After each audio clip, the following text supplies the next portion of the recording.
வடகிழக்கு மக்களுக்கு செய்த துரோகத்தின் விளைவோ இன்னொன்று தெரியல. அவர்கள் ஆட்சி இழந்து அதே மக்கள் ஓசி சாப்பாடு இன்னொன்று தெரியல, அதையும் சாப்பிட்டுட்டு பஸ்ஸை பிடிச்சுக்கிட்டு போனார். அவர்கள் காத்திருந்த அந்த 2 மணித்தியாலங்கள் பல்வேறுபட்ட வன்மமான கருத்துக்களை தெளிவாக மஹிந்த என்பவர் எங்களுடைய மீட்பரை நீங்க கைது செய்யக்கூடாது, தொடக்கூடாது என்ற மாதிரி ஒரு கருத்து. அதே நேரத்தில் இந்த அரசாங்கமானது பௌத்த சிங்களத்துக்கு எதிராக மே 18 என்பது தமிழ் மக்களுடைய உணர்வுபூர்வமான ஒரு நாள்.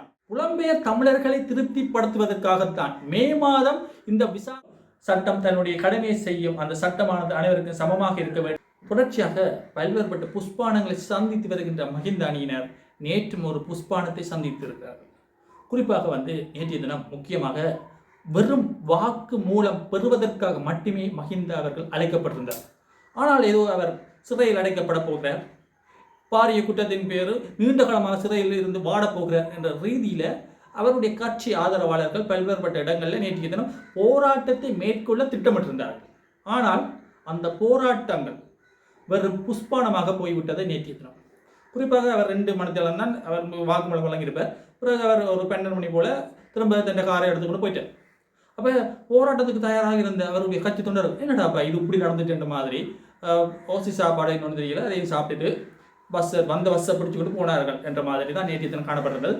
ஆனால் அவர்கள் காத்திருந்த அந்த 2 மணித்தியாலங்கள் பல்வேறுபட்ட வன்மமான கருத்துக்களை சமூக ஊடகங்கள் வாயிலாக தெரிவித்திருக்கிறார்கள். குறிப்பாக மஹிந்த என்பவர் எங்களுடைய மீட்பரை நீங்கள் கைது செய்யக்கூடாது, தொடக்கூடாது என்ற மாதிரி ஒரு கருத்தை தெரிவித்திருந்தார்கள். அதே நேரத்தில் இந்த அரசாங்கமானது பௌத்த சிங்களத்துக்கு எதிராக செயல்படுகிற என்ற அந்த ரீதியிலான கருத்துக்கள் அதை அவர்கள் வலிமையாக கூறுகின்ற அந்த கருத்து தான் அதையும் குறிப்பிட்டிருந்தார்கள். அது மட்டுமில்லாமல் மே 18 என்பது தமிழ் மக்களுடைய உணர்வுபூர்வமான ஒரு நாள்.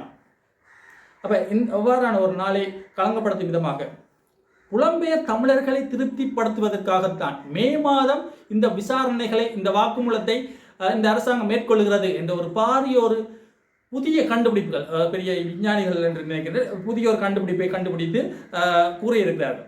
அப்போ உண்மையிலேயே ஏற்றுக்கொள்ள முடியாத பல்வேறுபட்ட சம்பவங்கள் நேற்று தினம் நடைபெற்றிருக்கிறது. சட்டம் அனைவருக்கும் பொதுவானது என்பது அனைவருமே விளங்கிக் கொள்ள வேண்டும். அந்த சட்டமும் அனைவருக்கும் பொதுவானதாகவும் இருக்க வேண்டும் என்பது கூட சாதாரண ஒரு குடிமகன் எதிர்பார்க்கின்ற ஒரு விடயம். ஏன் மஹிந்த அவர்கள் நேற்றைய தினம் லஞ்ச ஊழல் ஆணைக்குழுவால் அழைக்கப்பட்டிருந்தார் என்ற ஒரு கேள்வி இருக்கு. அந்த கேள்விக்கு பதிலாக அண்மையில் மஹிந்த மீது ஒரு குற்றச்சாட்டு முன்வைத்திருந்தார். அவர் பிற்பட்ட காலங்களில் தன்னுடைய உயிரை மாய்த்து கொண்டார்கள். அதன் பின்னணி என்ன என்றது கூட இப்போ விசாரணை மேற்கொள்ளப்பட்டு வருகிறது. யார் என்று பார்த்தால் கபில சந்திரசேன அவர்கள். அவர் இறப்பதற்கு சில நாட்களுக்கு முன் ஒரு வாக்குமூலம் வழங்கியிருக்கிறார். தான் பெற்ற 2 பில்லியன் பணத்தில் மஹிந்தாவிற்கு 60 மில்லியன் பணம் கொடுத்தேன், 3 தவணைகளில் கொடுத்தேன் என்ற ஒரு வாக்குமூலத்தை அவர் கொடுத்தார். பிற்பட்ட காலங்களில் அவர் மறுத்திருந்தார். நான் ஒரு வற்புறுத்தலின் அடிப்படையில் தான் நான் வழங்கியிருந்தேன் நான் என்று எல்லாம் சொல்லியிருந்தேன். அது ஒரு கதை. இப்போ இந்த அடிப்படையில் தான் நேற்றைய தினம் மஹிந்த அவர்கள் வாக்குமூலம் விசாரணைக்காகவும் அல்ல, வெறும் வாக்குமூலத்திற்காக மட்டுமே அவர் அழைக்கப்பட்டிருந்தார். இந்த சூழ்நிலையை பயன்படுத்தி கொண்டு இழந்த தங்களுடைய சக்தியை மீட்டெழுப்பதற்காக இந்த கட்சி தொண்டர்கள் முயற்சித்தார்களோ இன்னொன்று தெரியல, ஒரு பாரிய ஒரு போராட்டங்களை மேற்கொள்ள முயற்சித்திருந்தார்கள். அடுத்த ஜனாதிபதியாக நாமலை தாங்கள் அறிவிக்கப் போகிறோம் என்றெல்லாம் கருத்துக்கள் தெரிவித்திருந்தார்கள். அப்போ நாமல் அவர்கள் ஆட்சிப்படம் ஏறுவதற்கான ஒரு முன்னாயத்த செயல்பாடா என்று கூட சந்தேகம் எழுகிறது. அண்மையில் கூட நுகர்கொடையில் பாரிய ஒரு போராட்டம் செய்ய முற்பட்டிருந்தார்கள். மக்கள் ஆதரவின்றி அதுவும் ஒரு புஷ்பானமாக போனது.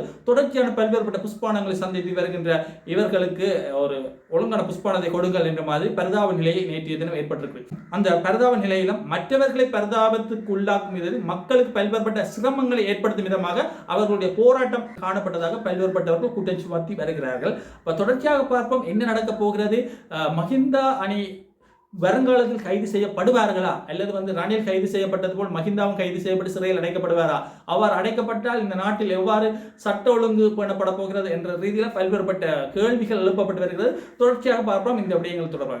இந்த இடத்துல நாங்கள் இன்னொரு முக்கியமான விடயத்தை பார்க்க வேண்டும். ஈழத்தமிழர்கள் விஜய் அவர்களுக்கு பல்வேறுபட்ட ஆதரவை தெரிவித்து வருகின்ற இந்த சூழ்நிலையில் இன்றைய தினம் முக்கியமாக ஒரு விடயத்தை விஜய் அவர்கள் செய்திருக்கிறார்.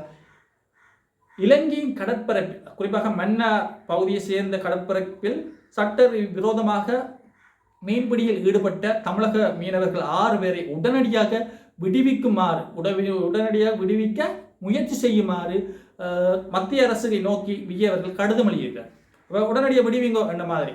உண்மையிலேயே ஈழத்தமிழர்கள் பல்வேறுபட்ட இடங்களில் விஜய் அவர்களுக்கு ஆதரவு தெரிவித்து வந்திருந்தார்கள். நாங்கள் கூட சில ஆதரவான கருத்துக்களை முன்வைத்திருந்தோம். குறிப்பாக வந்து திராவிட கழகங்கள் அண்மையில் வந்து திராவிட கழகங்கள் செய்த ஊழலுக்கு எதிராக இவருக்கு உருவாகியிருக்கிறார் என்ற ரீதியிலெல்லாம் நாங்கள் கருத்துக்களை பதிவு செஞ்சுருக்கிறாங்க. அப்போ அந்த இடத்துல தான் இப்போ விஜய் அவர்களுடைய இந்த அறிக்கையானது ஈழத்தமிழர்களுக்கு பெரும் ஒரு ஏமாற்றத்தை கொடுக்கக்கூடியதாக அமையலாம் என்று எதிர்பார்க்கப்படுகிறது. உண்மையிலேயே இந்திய மீனவர்கள் கைது செய்யப்படுவதை தமிழ் மக்கள் விரும்பவில்லை. ஆனால் இலங்கை மீனவர்களுடைய கடல் வளங்களை சட்ட ரீதியற்ற முறையில் கொள்ளையடிப்பதை ஈழத்து இளைஞர்களும் ஏற்றுக்கொள்ள மாட்டார்கள், ஈழத்து தமிழ் மக்களும் ஏற்றுக்கொள்ள மாட்டார்கள், ஈழத்து சிங்கள மக்களும் ஏற்றுக்கொள்ள மாட்டார்கள். இந்த இலங்கையின் சொத்தானது இலங்கை மீனவர்கள் குறித்தானது என்ற ஒரு விடயம் காணப்படுகிறது. அப்போ அவர்கள் சட்ட ரீதியாக வந்து மீன் பிடித்தால் இங்கே ஒரு பிரச்சனையும் இல்லை, சட்ட ரீதியற்ற விதத்தில் வருகிற அதையும் இவர் மத்திய அரசுக்கு கடிதம் எழுதும் அதே நேரத்தில் வந்து இந்த எல்லை தாண்டி வருவதையும் தடுக்க வேண்டும் என்ற ரீதியிலையும் கடிதத்தை எழுதியிருந்தால் மிகவும் முக்கியமான வரவேற்கக்கூடிய ஒரு விடயமாக இருந்திருக்கும். அப்போ உண்மையிலேயே அவர்கள் விடுதலை செய்ய வேண்டிய ஒரு அவசியம்தான். ஆனால் இலங்கையின் சொத்தை இன்னொருவர் அபகரிப்பதை யாரும் ஏற்றுக்கொள்ள முடியாது. எம்ஜிஆருக்கு பிறகு சினிமா துறையில் இருந்து மாபெரும் வெற்றி நாயனாக வலம் வந்த விஜய் அவர்கள் இன்று தமிழகத்தில் முதல்வராக பதவியேற்றிருக்கிற இந்த சூழ்நிலையில் சட்ட ஒழுங்கை தன் நாட்டு மக்களுக்கு மட்டுமில்லை ஏனைய நாட்டு மக்கள் மீதும் காட்ட வேண்டும் என்பதனை கேட்டுக்கொள்கிறோம். பார்ப்போம் தொடர்ச்சியாக என்ன நடக்கப் போகிறது, இந்த விஜய் அவர்களுடைய வெற்றி கழகம் எவ்வாறு செயற்படப்படுகிறது, ஈழத்தமிழர்கள் தொடர்பாக அவர் எப்படி செயற்பட போகிறார், இலங்கை தொடர்பாக அவர் எப்படி செயற்பட போகிறார் என்பதை பொறுத்திருந்து நாம் காண வேண்டும். இன்றைய தினம் இந்த காணொலியை நாங்கள் எடுத்துக்கொண்டிருக்கிற இந்த நேரத்தில் விஜய் அவர்கள் தன்னுடைய பெரும்பான்மையை நிர்வகிக்க வேண்டும். குறிப்பாக வந்து திமுகவினுடைய கூட்டணி கட்சிகள் இதர கட்சிகள் வந்து பல்வேறுபட்ட இடங்களில் தமிழக வெற்றி கழகத்துக்கு ஆதரவு தெரிவித்திருக்கிறார்கள். அப்போ விஜய் அவர்கள் இன்றைய இந்த தேர்தலும் வெற்றி பெறுவார் என்று எதிர்பார்க்கப்படுகிறது. அதே நேரத்தில் வந்து அறகலவை என்னும் மாபெரும் போராட்டத்தின் போது தங்களுடைய அதிகாரத்தை இழந்தவர்கள் மீண்டும் தங்களுடைய அதிகாரத்தை தக்க வைத்துக் கொள்வதற்காகவோ அல்லது தங்களுடைய அதிகாரத்தை மீளப் பெறுவதற்காகவோ தெரியவில்லை அந்த இவ்வாறான வன்மமான கருத்துக்களை தெரிவித்து தங்களுடைய ஆட்சிப்பிடங்களை கைப்பற்றிக் கொள்ள எண்ணுகிறார்களோ என்றுதான் மக்கள் சிந்திக்கிறார்கள். அப்போ இனிவரும் காலங்களில் இவ்வாறான இனவாத கருத்துக்களை இந்த மக்கள் ஏற்றுக்கொள்ளக்கூடாது, இனவாத கருத்துக்கள் என்றுமே தீர்வினை தராது என்பது வந்து எல்லோரும் விளங்கி கொண்ட ஒரு விடயம். இந்த இடத்துல மக்கள் தங்களுடைய உணர்வுகளை கடந்து தங்களுடைய அறிவு ரீதியாக சிந்தித்து இந்த நாட்டில் ஒரு நல்லிணக்கத்தை ஏற்படுத்த வேண்டும். இந்த நல்லிணக்கமானது ஒரு சாருக்கு மட்டும் நல்லதாக இருக்கக்கூடாது, சிறுபான்மையின மக்களுடைய கருத்துக்கள் செவிமடுக்க வேண்டும், தமிழ் பேசும் மக்களுடைய உரிமைகளும் பாதுகாக்கப்பட வேண்டும், அனைவருக்கும் பொதுவான ஒரு நல்லிணக்கமாக தான் காணப்பட வேண்டும். நல்லிணக்கம் என்பது வந்து திணிக்கப்படக்கூடாது, திணிக்கப்பட்டு பெறுவது வந்து நல்லிணக்கம் இல்லை என்பதனையும் விளங்கி கொண்டு செயற்பட வேண்டும். இந்த அறகலை மூலம் அதிகாரத்தை இழந்தவர்கள் மீண்டும் அதிகாரத்தை பெற தவறான முறையில் பெற எண்ணினால் யாருமே ஏற்றுக்கொள்ள முடியாத ஒரு விடயம்தான் காணப்படுகிறது. அப்போ இனவாத கருத்துக்களுக்கு என்றுமே இடமில்லை. ஆகவே இந்த புஷ்பானங்களை அடிக்கடி சந்தித்து கொண்டிருப்பவர்கள் வந்து தயவு செய்து அந்த புஷ்பானங்களை எதிர்பார்க்காமல் பேசாமல் இருங்கள் என்ற மாதிரி தான் மக்கள் கருதுகிறார்கள். அப்போ ஒரு காலத்தில் வந்து பெரும்பாலான வாக்குகளை பெற்றவர்கள் பிற்பட்ட காலங்களில் வடகிழக்கு மக்களுக்கு செய்த துரோகத்தின் விளைவோ இன்னும் தெரியல, அவர்கள் ஆட்சி இழந்து அதே மக்களால் தென்னிலங்கை மக்களால் விரட்டி அடிக்கப்பட்டார்கள். அப்போ இந்த சூழ்நிலையில் அவர்கள் விளங்கிக் கொள்ள வேண்டும், பாவ பழிகள் என்றுமே விடாது என்ற மாதிரி பொறுத்திருந்த பார்க்கணும். இலங்கை திருநாட்டில் எவ்வாறு சட்ட ஒழுங்கு பேணப்பட போகிறது, இவர்கள் எதுவும் குழப்பம் விளைவிப்பார்களோ, சட்டம் தன்னுடைய கடமையை செய்யும், அந்த சட்டமானது அனைவருக்கும் சமமாக இருக்க வேண்டும். நன்றி, வணக்கம்.